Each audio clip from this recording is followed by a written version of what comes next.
الحمد لله نحمده ونستعينه ونستغفره ونؤمن به ونتوكل عليه ونعوذ بالله من شرور أنفسنا ومن سيئات أعمالنا من يهده الله فلا مضل له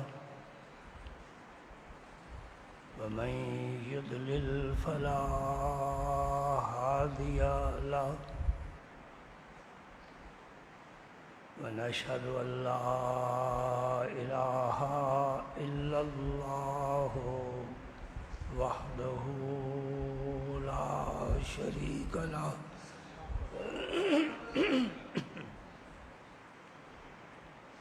ونشهد أن سيدنا ومولانا محمدا عبده ورسوله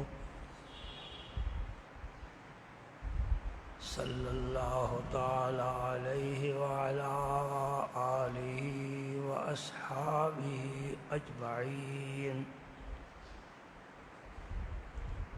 أما بعد فأعوذ بالله من الشيطان الرجيم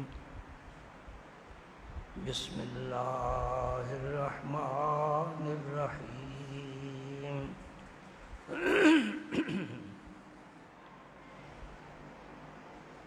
اللهم صل على سيدنا محمد وعلى آل سيدنا محمد وبارك وسلم وعن أبي بن كعب قال قال رسول الله صلى الله عليه وسلم يا أبا المنذر أتدري أي آية من كتاب الله تعالى معك أعظم؟ قلت الله ورسوله أعلم. قال يا أبا المنذر أتدري أي آية من كتاب الله تعالى معك أعظم؟ قلت الله لا إله إلا هو الحي القيوم. قال فضرب في صدري وقال ليهنك العلم يا أبا المنذر. رواہ مسلم. صدق اللہ مولانا العظیم وبلغنا رسوله النبی الکریم ونحن على ذلك لمن الشاہدین والشاکرین والحمد للہ رب العالمین. اللہ کا شکر ادا کرتا ہوں کہ اس عاجز ناقص کو اللہ نے یہ توفیق عطا فرمائی ہے کہ اہل ایمان کے مجمع میں بیٹھ کر اللہ کے محبوب کی ایک حدیث پاک پڑھنے کا اللہ تعالیٰ نے شرف عطا فرمایا ہے. آپ بھی خوش قسمت ہیں، رب نے کان دیے ہیں، ساری آوازیں ساری باتیں ہر قسم کی سنتے ہیں، لیکن قرآن و حدیث سے بہتر کوئی آواز نہیں ہے. وہ سینے بڑے مبارک ہیں جن میں اللہ نے یہ امانت رکھی ہے. وہ زبانیں بڑی مبارک ہیں جن پر رات دن اللہ اور اللہ کے نبی کا کلام جاری رہتا ہے. اور وہ لوگ بڑے خوش نصیب ہیں جنہیں عمل کی توفیق ملتی ہے اور اپنے نفس سے جنگ کرتے ہیں، جہاد کرتے ہیں اور کامیاب ہو جاتے ہیں.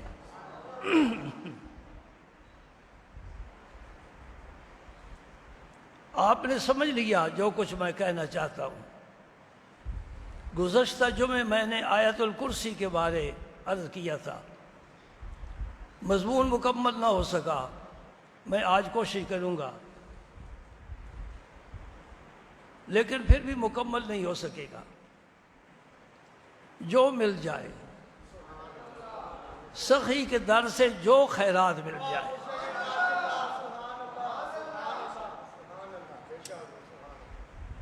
وہ خود ہی غالب تو ان کے حضور میں نہ کر بار بار عرض، وہ جانتے ہیں سب کچھ تیرے کہے بغیر، وہاں لب کشائی کی بھی ضرورت نہیں ہے، عرض مدعا کرنے کی بھی ضرورت نہیں ہے۔ ہمارے ایک بڑے کامل بزرگ فرما گئے، غبار خاطر عشاق مدعا طلبیس، بخلوت کے منم یاد دوست بے ادبیس۔ اگر میں اپنا مدعا طلب کروں تو پھر میرے دل پر غبار آ جائے گا، بوجھ آ جائے گا، دل میں میل آ جائے گا، کدورت آ جائے گی۔ میں اپنا مدعا بھی نہیں پیش کرتا، میں سراپا سوال بن کر کھڑا ہوں۔ مجھے امام اعظم کی بات یاد آ رہی ہے، ایک بزرگ ہوئے حضرت ایوب السختیانی، یہ امام اعظم کے ہم اثر ہوئے ہیں۔ امام اعظم علمی کام کرتے تھے اور وہ اللہ کی یاد میں ہر وقت رہتے تھے۔ وہ بھی بڑا خوبصورت کام ہے، یہ بھی بڑا خوبصورت کام ہے۔ فرماتے میں نے انہیں سرکار کے مواجہ شریف پر دیکھا، خاموش کھڑے ہیں، زبان نہیں حرکت کر رہی، خاموش کھڑے ہیں، لیکن آنکھیں کام کر رہی ہیں۔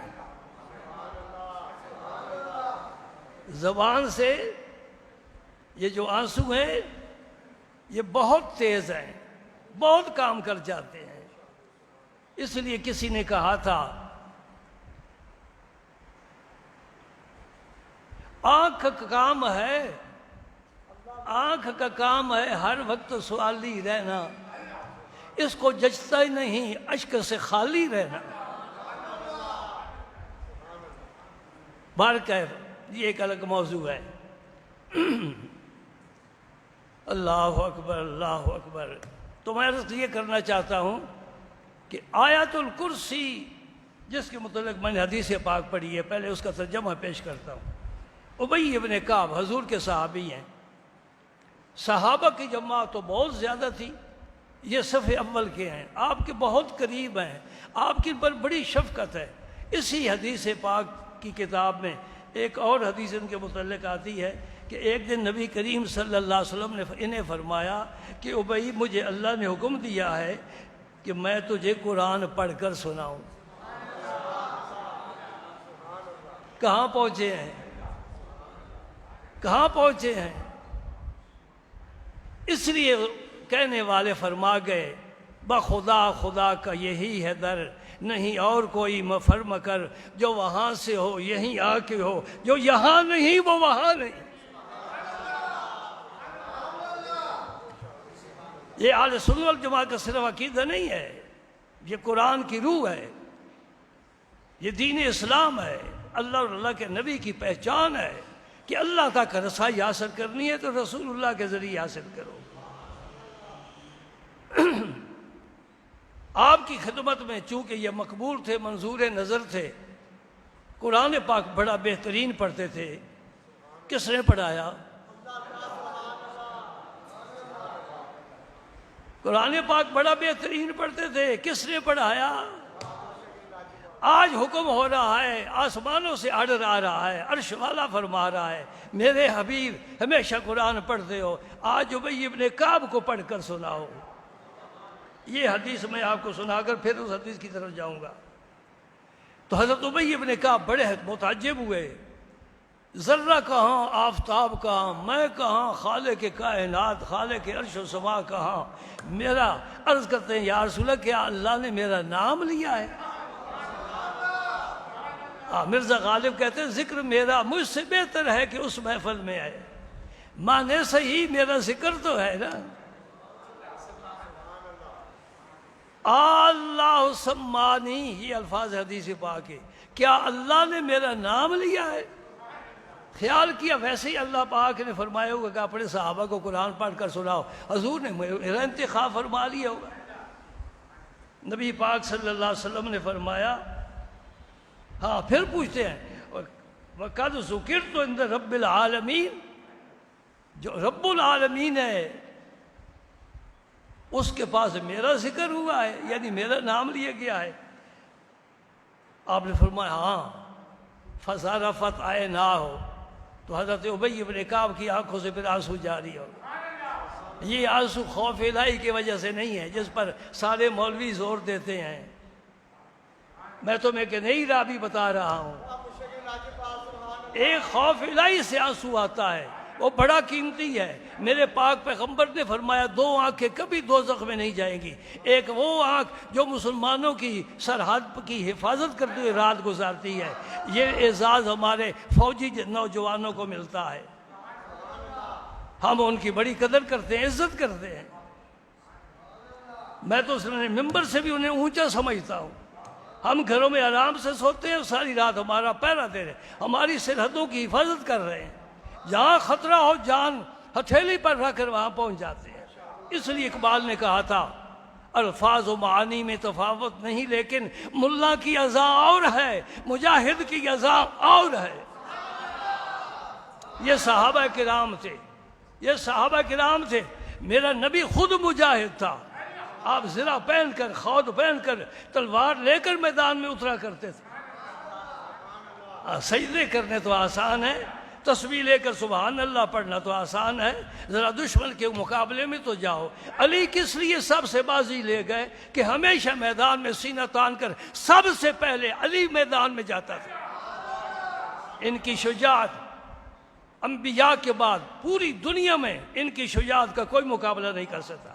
علم میں اور شجاعت میں علی جیسا کوئی انسان پیدا ہی رب نے نہیں کیا، انبیاء مستثنا ہے۔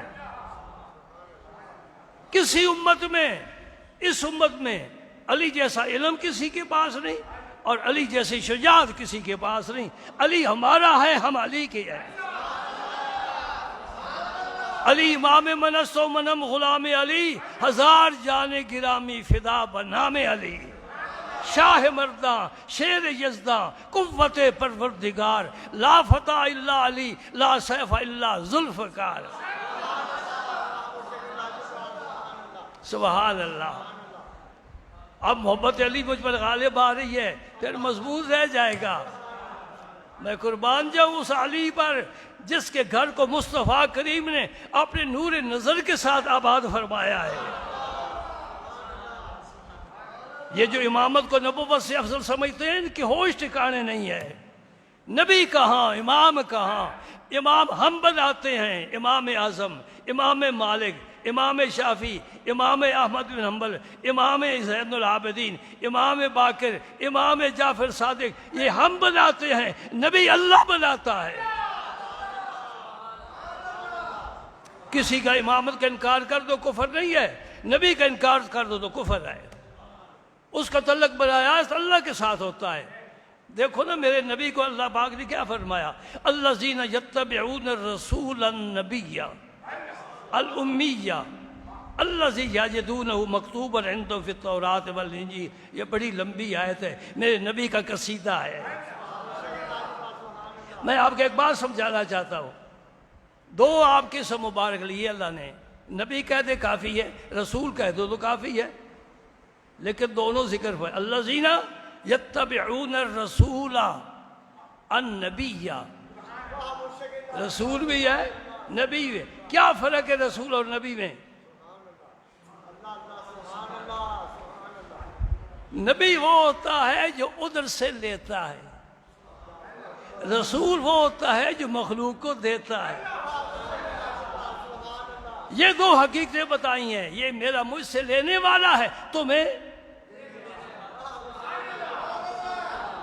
اس لیے آپ کے اسم پاک میں میم جو آتا ہے درمیان میں اس پر شد ہے، جس حرف پر شد ہو اس کا ماقبل سے بھی تعلق ہوتا ہے ماں بعد کے ساتھ۔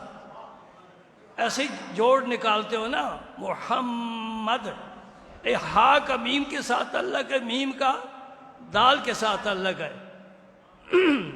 یہ شد ایک تاج ہے، اس میم سے مراد میرے آقا کریم ہیں۔ ہا سے مراد حق سبحانہ و تعالی، دال سے مراد دنیا مخلوق۔ کیا معنی ہوا؟ یہ میم کی شان والا حق سے لیتا ہے، دنیا کو دیتا ہے، دنیا کی فریادیں لیتا ہے، حق کی جناب میں پہنچاتا ہے، سفارش کرتا ہے، بخشواتا ہے۔ ادھر مخلوق میں شامل، ادھر اللہ سے واصل، ادھر مخلوق میں شامل، ادھر اللہ سے واصل۔ سبحان اللہ، یہ ہے برزخ کبریٰ، سب سے بڑی شان میرے نبی پاک صلی اللہ علیہ وسلم کی۔ جو بھی آتا ہے یا رسول اللہ کا سالی یہ دعا فرماؤ، اور تو خود دعا کر لے۔ آپ جمعہ کا خطبہ دینے کے لیے تشریف فرما ہے، کئی مہینے ہو گئے عرب میں بارش کا ایک قطرہ نہیں گرا، مجمع لگے ہوئے صحابہ کا، ایک صحابی کھڑے ہو گئے، یا رسول اللہ ہمارے مویشی بھوکے مار رہے ہیں، ہمارے بچے بل بلا کر رات کو سوتے ہی نہیں، آپ دعا فرمائیں۔ یہ بخاری شریف کی حدیث ہے۔ سبحان اللہ، آپ نے ہاتھ مبارک اٹھا دیے۔ صحابی کدھر آیا؟ توحید جانتا ہے کہ نہیں جانتا؟ حضور کے پاس آیا، یا رسول آپ دعا فرمائیں۔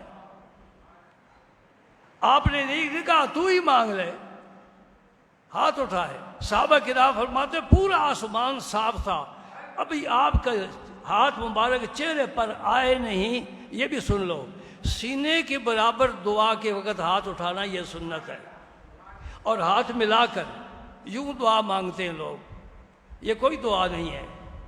ہاتھ ملا کر سینے کے برابر۔ عبداللہ ابن عمر نے ایک شخص کو دیکھا ہاتھ اوپر اٹھائے، فرمائے بدعت ہے، میرے نبی کا یہ طریقہ نہیں ہے، دعا مانگنی ہو ہاتھ سینے کے برابر ہو، اور جب دعا پہلے درود پڑھیں، درمیان میں درود پڑھیں، آخر میں درود پڑھیں، یہ درود تیری دعا کو لے جائے گا۔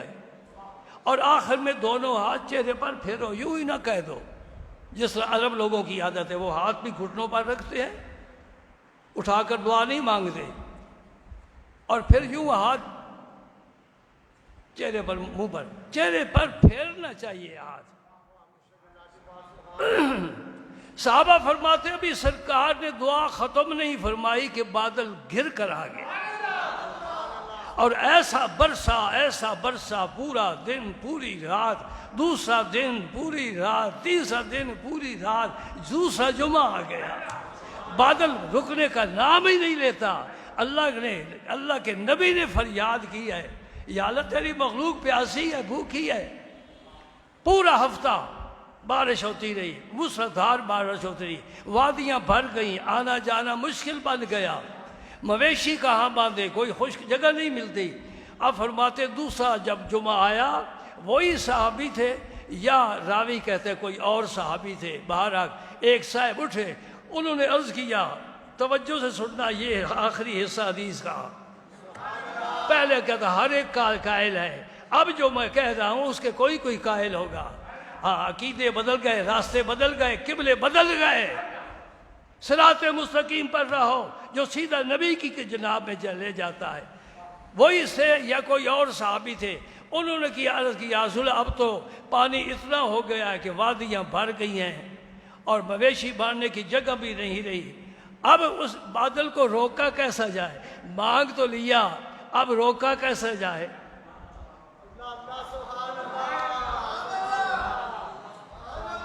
یا اللہ سیلاب بھیج، سیلاب آ گیا، یا اللہ سے بند کر، ہم تو نہیں بند کر سکتے۔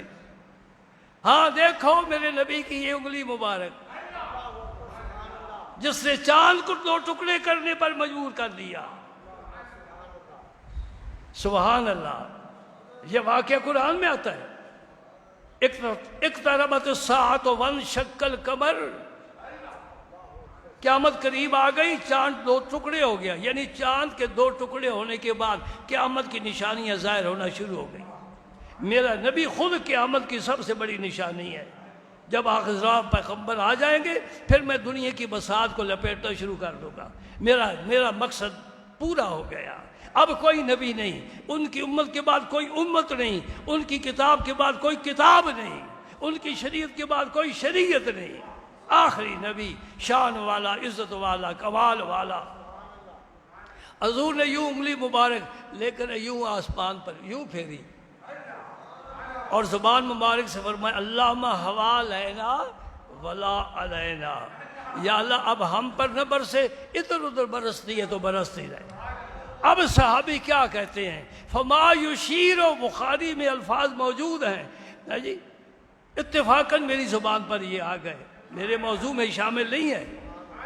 فما یشیر الی ناحیۃ من السحاب الا تفرجت. حضور کی انگلی جدھر جاتی تھی بادل پھٹ جاتا تھا. مدینہ پاک جزیرے کی طرح خالی ہو گیا، باقی بارش ادھر ادھر برس رہی ہے. الحمدللہ. آیت الکرسی کا ذکر کرتے کرتے اللہ کے نبی کا بھی ذکر آ گیا، ان کی شان بھی بیان ہو گئی. یہ ہر ایک نہیں بیان کر سکتا، یہ جسے اللہ توفیق دیتا ہے، اور یہ توفیق اہل سنت والجماعت کے علماء کو ملتی ہے جو رسول پاک کے فضائل بیان کرتے ہیں. ورنہ محدثین نے فضائل سید المرسلین پر مستقل باب باندھا ہے، لیکن بعض لوگ بس نماز کے، وضو کے، روزے کے، حیض و نفاس کے مسائل بیان کرتے رہتے. وہ بھی ضروری ہیں، ان کو بھی سمجھنا چاہیے. تو ابی ابن کعب کی آنکھوں سے آنسو آ گئے اس خیال سے کہ میں کہاں، میرا اللہ کہاں. جو آج میں حدیث پیش کی ہے یہ بھی انہی سے متعلق ہے. وقت بھی ختم ہو رہا ہے. اے ابا المنذر، یہ ان کی کنیت ہے. حضور نے نام مبارک نہیں لیا، کنیت کے ساتھ مخاطب فرمایا. اتدری، تجھے پتا ہے ایو آیت من کتاب اللہ تعالی معک اعظم، تجھے جو کچھ یاد ہے قرآن میں پاک میں سے، اللہ کی کتاب میں سے سب سے بڑی آیت کون سی ہے؟ ابی ابن کعب عرض کر اللہ و رسولہ اعلم. بڑا پیارا انداز ہے صحابہ کرام کا. صرف یہ نہیں کہا اللہ اعلم، اتنا کہہ دیتے کافی تھا. اللہ و رسولہ، کلمہ پڑھایا ہے، بتایا ہے کہ اللہ کے بعد اللہ کا رسول ہے. بعد از خدا بزرگ تو ہی قصہ مختصر.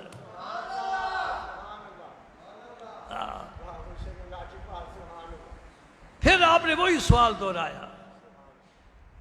میں کہ آپ کو نکتہ سمجھانا چاہتا ہوں. آپ نے پھر دوبارہ وہی سوال دہرایا، آیت نہیں بتائی.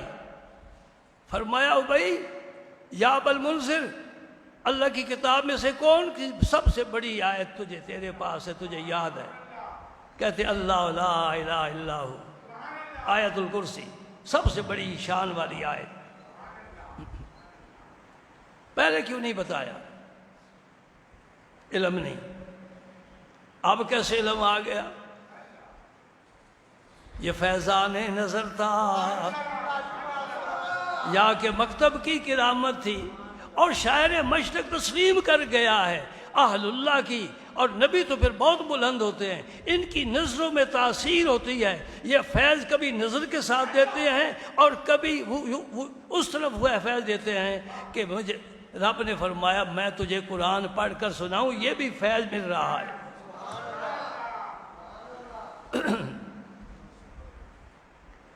جب میں نے یہ عرض کی نا کہ آیت الکرسی سب سے بڑی آیت ہے، فضارب فی صدری، یوں آپ نے دست مبارک پھر میرے سینے پر بار بار. یہ بھی فیض دینے کا ایک طریقہ ہے. نظر سے ملا کر بھی فیض دینے کا طریقہ ہے. وہ سارے طریقے چل رہے ہیں الحمدللہ. اور آپ نے فرمایا لیحنک العلم یا ابا المنذر، اے ابا المنذر، اے ابی، تجھے تیرا علم مبارک ہو، ہم نے تجھے دے دیا ہے. مبارک تب دی جاتی ہے نا، کوئی چیز دی جائے، کچھ اللہ کی نعمت آ جائے. بیٹا پیدا ہو تو مبارک ہے، بیٹا امتحان میں پاس ہو جائے تو مبارک ہے، حج کر کے آیا تو مبارک ہے، کوئی نعمت ملے تو مبارک ہوتی ہے. اللہ اکبر. بھائی وقت تو ختم ہو گیا. پڑھے نماز. اب علماء بھی یہ فرماتے ہیں کہ مختصر خطبہ و مختصر نمازیں ہوں، جلدی لوگوں کو فارغ کریں، فارغ کر کے کدھر بھیجیں؟ ہم تو احتیاط کے قائل ہی نہیں ہیں۔ کتنے لوگ بیٹھے ہیں بغیر ماسک کے، میں بھی بغیر ماسک کے بیٹھا ہوں، ہم احتیاط کے نہیں قائل۔ باہر کہ آیت الکرسی، کرسی کا کیا معنی ہے؟ بس میں آج 2-3 باتیں اس کے متعلق عرض کروں گا۔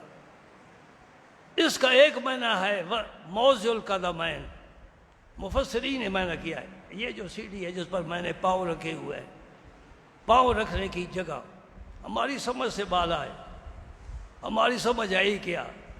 ساری زندگی اپنے آپ کو نہیں سمجھ سکے، کیا سمجھنا ہے؟ نہ سمجھ آئے نہ سمجھ چلے گئے۔ ایک معنی اس کا یہ کیا موضع القدمین، ایک معنی یہ کیا ہے کہ کرسی سے مراد واقعی کرسی ہے، لیکن وہ جو اللہ کی شان کے لائق ہے، یہ ہماری کرسی کی تو طرح نہیں ہے نا، جو اللہ کی شان، کیونکہ وہ فرماتا ہے 7 زمینیں 7 آسمان میری کرسی میں سمائے ہوئے ہیں، واسع کرسی السماوات والارض۔ تیسرا معنی کرسی کا علم ہے کہ اللہ تعالیٰ کا علم ساری کائنات ہر ممکن الوجود کو محیط ہے۔ چوتھا معنی اس کا اللہ کی عظمت، کرسی کا معنی اللہ کی عظمت اور اس کی قدرت۔ باہر کیف قرآن پاک کا اصلی مفہوم اور اس کی مراد تک پہنچنا بہت مشکل ہے۔ میں تمہیں آیت الکرسی کی تھوڑی سی فضیلت بتا دیتا ہوں۔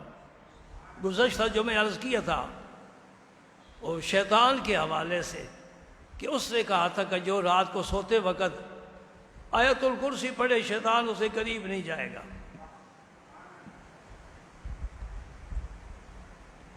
تو حضور نے تائید فرما دی۔ علی المرتضیٰ کیا فرماتے ہیں؟ آپ نے الاذکار میں ان کی حدیث پڑھی ہوگی، میں نے لکھی ہے، پڑھا کرو، اس کتاب کو پڑھا کرو، بار بار پڑھا کرو، دعائیں یاد کرو۔ ایک اگلے دن بڑے مرید صاحب معتقد صاحب آ گئے، میں نے پوچھا میری الاذکار آپ کے پاس ہے؟ جی ہے۔ پڑھی ہے؟ جی نہیں پڑھی۔ میں کہ ماشاءاللہ، اس کو تڑکا لگا کر دسترخوان پر رکھو۔ لے کیوں گئے؟ میں نے لکھی کیوں؟ لکھا کیا؟ حدیث لکھی ہے۔ کوئی ناول ہوتا، کوئی کہانی ہوتی، کوئی ڈرامہ ہوتا تو یقیناً آپ پڑھتے، سنتے، دیکھتے۔ یہ تو رسول اللہ کی حدیث ہے، تمہیں مفت مل گئی ہے۔ شوق نہیں ہے، توجہ نہیں ہے۔ اور مجھے پتا ہے بہت سے لوگوں نے گھر میں جا کر رکھ دی ہے۔ نہیں، اس کی باقاعدہ منزل پڑھنی چاہیے، جس طرح قرآن پڑھتے ہو۔ کیونکہ علماء نے لکھا ہے قرآن پڑھنے پر جو ثواب ملتا ہے، حدیث کے پڑھنے پر وہی ثواب ملتا ہے۔ وہ بھی آسمانی، یہ بھی آسمانی، وہ نبی کا فرمان، یہ بھی نبی کا فرمان، وہ منزل من اللہ، یہ بھی منزل ملا۔ بارکیف میں سب صحابہ پر علی المرتضیٰ کے قول کو اس لیے ترجیح دیتا ہوں کہ حضور مدینۃ العلم ہے اور علی باب مدینۃ العلم ہے۔ اس لیے علی المرتضیٰ کا جو فرمان ہوگا وہ بڑا ہی وزنی، بڑا ہی اہم، بڑا ہی قیمتی ہوگا۔ آپ فرماتے ہیں جس میں عقل ہوگی نا، وہ رات کو آیت الکرسی بغیر پڑھے بغیر نہیں سوئے گا۔ آپ سمجھ گئے؟ اب آپ کی عقل کی امتحان علی المرتضیٰ لے رہے ہیں۔ آیت الکرسی پڑھ کر سو گئے تو آپ فرماتے ہیں اس میں عقل ہے۔ جو آیت الکرسی پڑھے بغیر سو جائے فرماتے ہیں یہ عقل سے خالی ہے۔ خیر یہ اسی حدیث کے ساتھ شامل ہو گیا۔ ایک موقعہ آیت الکرسی پڑھنے کا رات کے وقت ہے جب آپ آرام کرنے لگے۔ دوسرا موقعہ نبی کریم صلی اللہ علیہ وسلم نے فرمایا کہ جو فرض نماز کے بعد آیت الکرسی پڑھ لے، موت کے بغیر اسے جنت میں جانے سے کوئی چیز روکنے والی نہیں۔ زندگی میں تو آدمی جنت میں جاتا نہیں ہے نا، موت کا یہ معنی ہے جب موت آئے گی اس کے لیے انشاءاللہ راستہ کھلا ہوگا۔ یہ دوسرا موقع ہے۔ تیسرا موقع آیت الکرسی پڑھنے کا، یہ بھی حدیث پاک میں، اور میں نے اس کا تجربہ کیا ہے کہ آپ سفر پر جانا چاہتے ہیں، گھر سے آیت الکرسی پڑھتے ہوئے نکلیں، یعنی گھر کے دروازے سے پہلے کم از کم اللہ لا الہ الا ہو پڑھ لیں، الحی القیوم۔ کیسی میرے رب کی شانیں ہیں، اللہ کرے موقع مل جائے میں اس کا ذرا ترجمہ بھی پیش کروں۔ گھر سے نکلنے سے پہلے آیت کرسی شروع کر دیں اور پھر سفر پر جائے، انشاءاللہ سلامتی کے ساتھ واپس گھر آئے گا۔ سن 80 کی بات ہے، جب میں انگلینڈ میں مجھے کچھ دن رہنے کا موقع ملا تو میں نے درس میں یہی حدیث بیان کی کہ سفر پر جاؤ تو آیت الکرسی پڑھ کر جاؤ۔ ایک نوجوان تھا جو بھی مجھے یاد ہے، فیاض اس کا نام تھا، اور کمیٹی کا وہ سیکٹری تھا، نوجوان تھا، راجہ تھا۔ اس نے کچھ دنوں کے بعد نمازی بھی تھا، نعت شریف بھی پڑھتا تھا، وہ مسجد میں نماز کے لیے آیا تو اس نے کہا جی میں اپنے بچے کو ختنے کے لیے ڈاکٹر کے پاس لے گیا اور تمہارا کہنا مجھے یاد تھا، میں آیت الکرسی پڑھ کر گھر سے نکلا ہوں۔ واپسی پر ہمارا ایکسیڈنٹ ہو گیا، گاڑی بالکل اس طرح ہو گئی کہ آگے والا حصہ پچھلے حصے کے ساتھ مل گیا، لیکن ہم تینوں کو خراش تک نہیں آئی، الحمدللہ۔ حالانکہ بچہ بڑا معصوم ہے، چند دنوں کا ہے، وہ تو ذرا بھی ضرب لگے تو برداشت نہیں کر سکتا۔ یہ اس نبی کے فرمان کی برکت ہے۔ اب 3 موقع میں نے بتائے، رات کو سوتے وقت آیت الکرسی پڑھو، ہر فرض نماز کے بعد آیت الکرسی پڑھو، اور سفر پر جانا ہو تو آیت الکرسی پڑھ کر گھر سے جاؤ، انشاءاللہ اللہ تعالیٰ حفاظت کے ساتھ واپس لائے گا، حافظین مقرر فرمائے گا، تحفظ ملے گا، برکت ملے گی، اللہ راضی ہوگا، کیونکہ قرآن کی سب سے بڑی آیت آپ پڑھ رہے ہیں جس میں اللہ نے اپنا ذکر خوب کیا ہے۔ اگر اللہ مجھے موقع دے دے، توفیق دے دے تو اگلے جمعے پھر میں بتاؤں کہ اللہ نے اپنا ذکر، اللہ نے اپنا تعارف کس طرح کرایا ہے، میں کیا ہوں، بندے مجھے جانتے ہی نہیں ہیں، میں صرف اللہ ہی نہیں ہوں۔ ایک بات آج سمجھ لو، بسم اللہ کی کتنی فضیلت ہے، سارا قرآن بسم اللہ میں سمٹ کر آ گیا، ہر اچھے کام سے پہلے حضور نے فرمایا بسم اللہ پڑھو۔ جہاں بھی سورہ فاتحہ آپ نماز میں پڑھتے ہیں بسم اللہ ضرور پڑھتے ہیں، قرآن پاک کی تلاوت کریں بسم اللہ پڑھیں، دروازہ کھولیں بسم اللہ پڑھیں، بند کریں بسم اللہ پڑھیں، گاڑی کو چابی لگائیں، موٹر سائیکل کو چابی لگائیں بسم اللہ پڑھیں۔ بڑی بسم اللہ کی فضیلت ہے، لیکن یہ بھی اللہ کے نام سے نہیں شروع ہو رہی، بسم اللہ بھی اللہ کے نام سے شروع نہیں۔ ہم مانا تو یہ کرتے نا میں اللہ کے نام سے شروع کرتا ہوں، نہیں، اس سے پہلے بے بھی ہے، اسم بھی ہے، پھر اللہ ہے۔ آیت الکرسی ایسی آیت ہے کہ اللہ سے شروع ہوتی ہے، اللہ لا الہ الا ہو، اللہ لا الہ الا ہو۔ اس کا کیا معنی ہے؟ اللہ، کوئی فعل اس کے ساتھ نہیں ہے، اس کا معنی ہے اللہ ہے، لا الہ الا ہو، اس کے بغیر کوئی عبادت کے قابل نہیں، یقین عالم، دنی عالم، لا معبود الا ہو۔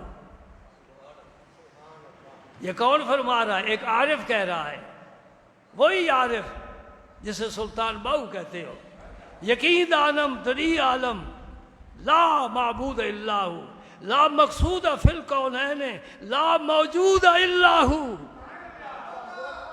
چتیغ لا بدستاری بیا تنہا چغمداری، مجو از غیر حق یاری کہ لا فتاح الا۔ افسوس کہ فارسی آپ نہیں سمجھتے، ورنہ آپ کو وجد ہو جاتا۔ میں تو ذمہ دار بیٹھا ہوں نا، اس لیے میں تو سنبھل کر بیٹھا ہوں۔ یہ ایسے اشعار ہیں، فرماتے ہیں میں پورے یقین اور وصول کے ساتھ کہتا ہوں اس کائنات میں اللہ کے سوا کوئی معبود نہیں ہے۔ سن رہے ہو؟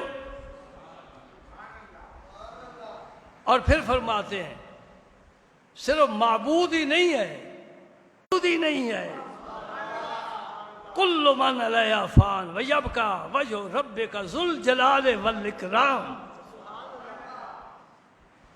دوسرے شعر میں کیا فرماتے ہیں؟ چتیغ لا بدستاری، جب اللہ نے تجھے لا الہ الا اللہ کی تلوار دے دی ہے، اب تو اکیلا ہی چل، تیرے پاس زبردست ہتھیار ہے، غیر حق سے مدد طلب نہ کر۔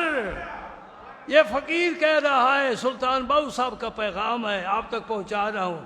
مجاؤ از غیر حق یاری، اللہ کے علاوہ کسی سے مدد۔ ہمارا عقیدہ کیا ہے جی؟ یہ ہے عقیدہ، مجاؤ از غیر حق یاری کہ لا فتاح الا ہو، فتاح مشکل کشا کے معنی میں، لا فتاح الا ہو، اللہ کے بغیر کوئی مشکل کشا نہیں، تمہارے ذہنوں میں بات نہیں جائے گی۔ اللہ کیا فرماتا ہے؟ ان یمسسک اللہ بضر فلا کاشف لہ الا ہو، تجھے تکلیف پہنچی ہے، کوئی نہیں دور کر سکتا، اللہ دور کر سکتا ہے۔ ابراہیم علیہ السلام نے کیا فرمایا؟ وَإِذَا مَرِضْتُ فَهُوَ يَشْفِينِ، جب میں بیمار ہوتا ہوں اللہ مجھے شفا عطا فرماتا۔ ہاں، علی المرتضیٰ کو ہم مشکل کشا کہتے ہیں، سمجھتے ہیں، لیکن وہ مشکل کشائی روحانی فرماتے ہیں۔